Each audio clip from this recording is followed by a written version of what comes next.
Hey folks, Dave here, and I like knives. Here today to drop a very quick PSA for my favorite viewer. She smells the best too, a woman who loves me very much. Baby, I'm going to be talking about very poor financial decisions that I've made that for the most part I can in no way defend. Just know that going in, you don't have to watch. We can watch something else together if you would prefer. But with that out of the way, let's talk about knives that I have bought twice or three times, multiples than I have, and for some of them, why I have them. Like I said, a lot of them I can't defend. We're going to start off with Swiss Army knife, and I absolutely can defend this one. And I'm going to do so by stating that, as previously explained, it's a Swiss Army knife. I have too many of these just around the place ambiently to properly portray them in a single shot. This is the one that I keep right there on my desk, so it's always handy. This I actually got from my grandfather when he passed. Got him in my car, got him around my house, got him in my kitchen, got him in my bathroom, and my dot kit. Swiss Army knives are around the place. Everyone should have one. Everyone should have multiple. They're super cheap, super handy. Nobody cares. Swiss Army knives. Have them. Second one, I do not stand by nearly as much. That is the Gerber Paraframe. Now, I actually only have one actual Paraframe, but I do have multiple mini Paraframes. That's just a small little knife. This is actually the one that I keep in my car. This one, I'm not even sure particularly where I had this. I have these around the place ambiently. So these are, what, $5 a piece? Very, very cheap, very tempting to buy when you just need a quick blade. The Volt. This is a Kershaw model that I suspect has been since discontinued. RJ Martin design. It came in 3 variants, I believe. The GRN, the Blackwash, and the stainless steel. Stainless steel being a little bit bigger. I don't remember which of these I got first. I don't remember why I bought the second one. I suspect that I got this one first because it was cheaper and I liked it, so I got the bigger one. I don't entirely remember though. That's just a knife that I have 2 of. And it's interesting that even though these are ostensibly the same model, like so much is different in just quality control. And the chamfering, it's fascinating the difference, and the pocket clip, it's fascinating the difference between 2 what are supposed to be very similar models.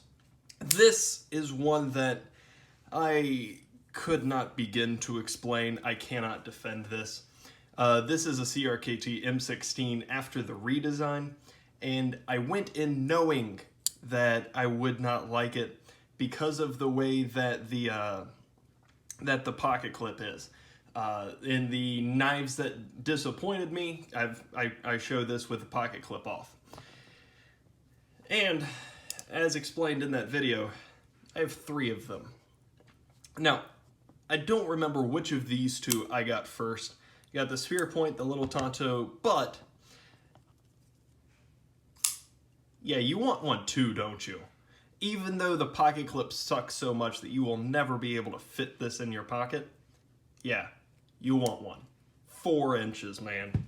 You want one. Next, Buck 110. This is an absolute classic. Again, this is one of the ones that I believe that everyone should have, this or a 112, the smaller version, just because it's good. It's relatively inexpensive. The 112 is a little bit cheaper, but it's just good, man, for a couple of reasons. And not very long ago, they actually came out with the Buck Lightweight. They actually beat Spyderco to the punch in a pretty significant way in releasing their primary model in a lightweight version. Well, at least Para 3, Spyderco does a lot of lightweights. Anyway, this was actually before, this was, I believe, a short run model. This was before they started producing the Buck 110 Slim. So this is not the same thing as that. Now there are Buck 110s with plastic handles and pocket clips that come in every color under the sun. a variety of different steels, and by that I mean mostly 420HC and D2, a couple of variants, I believe. But this was before that. This was them putting their toe in the water in that effect, in that direction. The sheaths were also a little bit different. Buck 110 comes with a legendary leather sheath. The 110 lightweight came with a nylon sheath that actually had a pretty decent snap on the front. I was expecting it to be Velcro. I hate Velcro. It was a decent snap, so that surprised me. Next, we have one that I absolutely hate, the SOG Fielder. It's red hot garbage. There's a reason they no longer produce it, and it's a blight on their company that they ever did to begin with. So I got its upgraded version, the Assist, and it's not good. It's better in weird ways, and not ways that significantly matter because it's still not good. It's a fascinating piece of terrible design and terrible decisions made by the company. And I have two of them, because of course I do. Kershaw Shuffle, again, this is one of the ones that I believe that everyone should have. It's like $10, and I believe that everyone should have two because they're like $10. And it's a great gift knife. It's not my go-to gift knife, but it's a great gift knife. Partially just because of how useful and cheap it is, and, well, it's very decent quality at very inexpensive. So I have two, and this one is my sharpening tester. That is my guinea pig for that. 8CR13 MOV.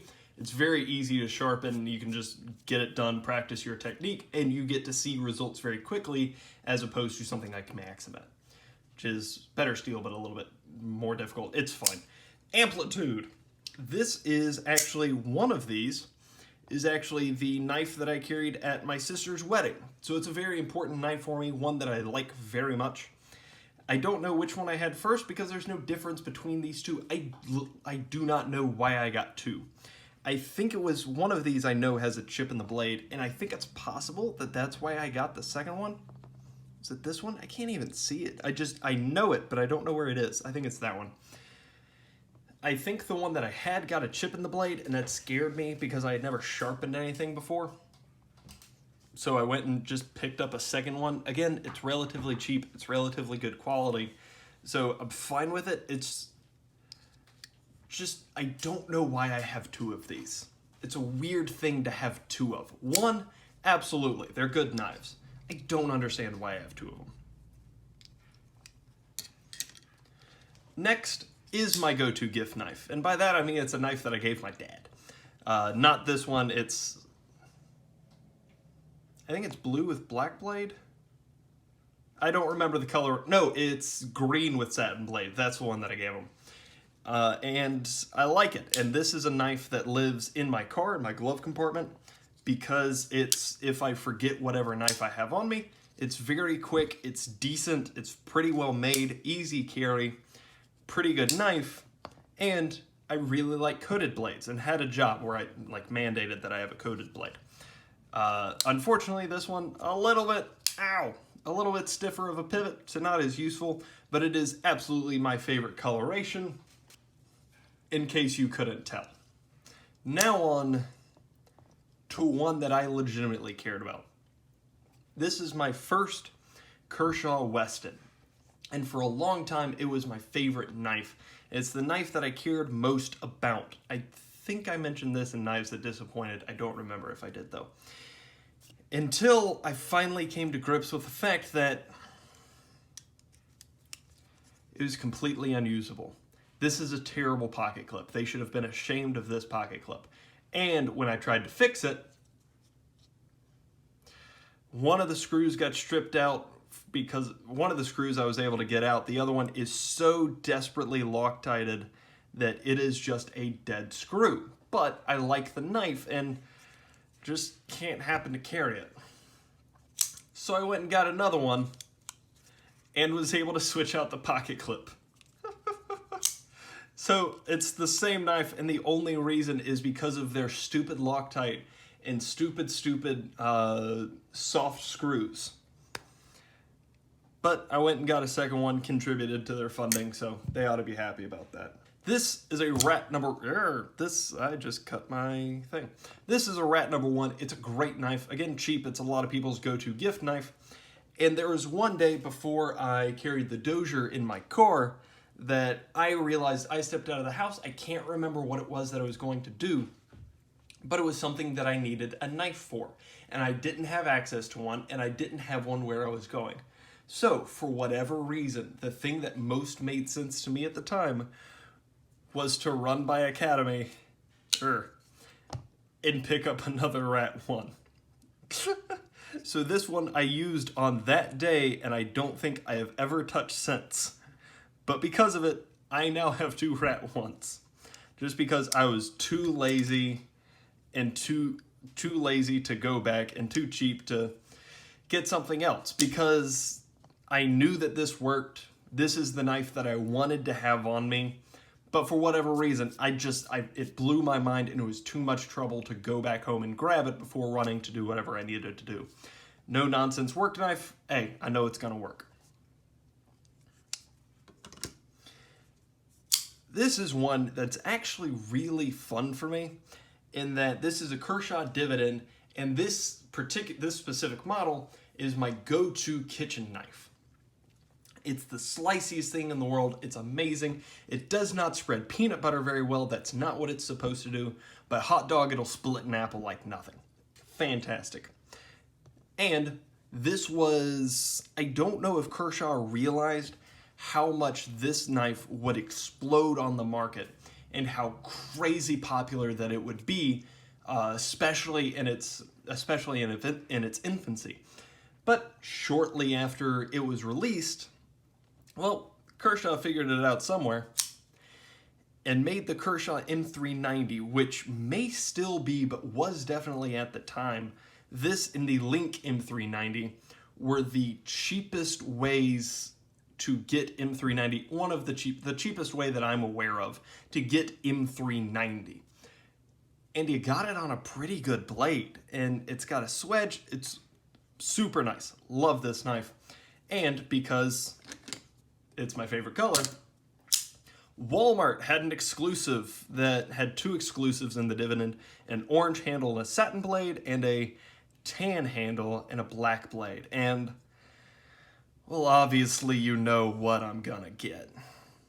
Hey guys, if you love me, you will give me coyote handles, flat dark earth handles, khaki handles, tan handles, and a black blade. If you care about me, that's what you're gonna do for me. End of the story. So pretty. And last for this video, don't worry, you've got plenty more in the next one. Kershaw Bare Knuckle. This is not the, far and away, this is not the cheapest knife that I have talked about. But this is one of, in my opinion, one of the best value folders. In that it's